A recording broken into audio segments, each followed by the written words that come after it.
ইরানের পারমাণবিক ইস্যুতে তেহরানের সঙ্গে আলোচনা চালিয়ে যাচ্ছে ওয়াশিংটন। এমন পরিস্থিতিতে মধ্যপ্রাচ্য সফরে মার্কিন প্রেসিডেন্ট ডোনাল্ড ট্রাম্প তেহরান প্রশাসনকে দুর্নীতিগ্রস্ত এবং অকার্যকর বলে আখ্যা দিয়েছেন। ট্রাম্পের এমন মন্তব্যের জবাব দিয়ে শনিবার ইরানের সর্বোচ্চ নেতা আয়াতুল্লাহ আলী খামেনি বলেন, ট্রাম্প শান্তির কথা বলে ধ্বংসযজ্ঞ চালাচ্ছে। শান্তির নামে ইসরায়েলের হাতে ট্রাম্প 10 টন বোমা দিয়েছে, যা দিয়ে গাজায় শিশু, হাসপাতাল ও মানুষের আবাসস্থলে বোমা বর্ষণ চালিয়েছে তারা। খামেনির কথা শুনে ইসরায়েলের বিরুদ্ধে নিন্দার জানান দেন সমর্থকরা। ইসরায়েলের পরাজয় হোক স্লোগানে স্লোগানে মুখরিত পুরো জায়গা। আবার মধ্যপ্রাচ্য সফরে ট্রাম্প ইরানকে নিয়ে যেসব মন্তব্য করেছেন তা মূল্যহীন বলে জানান ইরানের সর্বোচ্চ নেতা।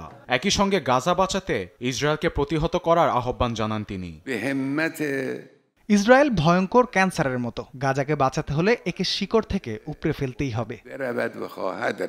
এদিকে তেহরানে নৌবাহিনীর এক সম্মেলনে ট্রাম্পকে প্রশ্নবিদ্ধ করেছেন ইরানের প্রেসিডেন্ট। গাজায় দিনে দিনে শত শত ফিলিস্তিনিদের প্রাণ ঝরে যাওয়ায় কিভাবে শান্তি প্রতিষ্ঠা হচ্ছে বলে প্রশ্ন তুলেন মাসুদ পেজেশকিয়ান।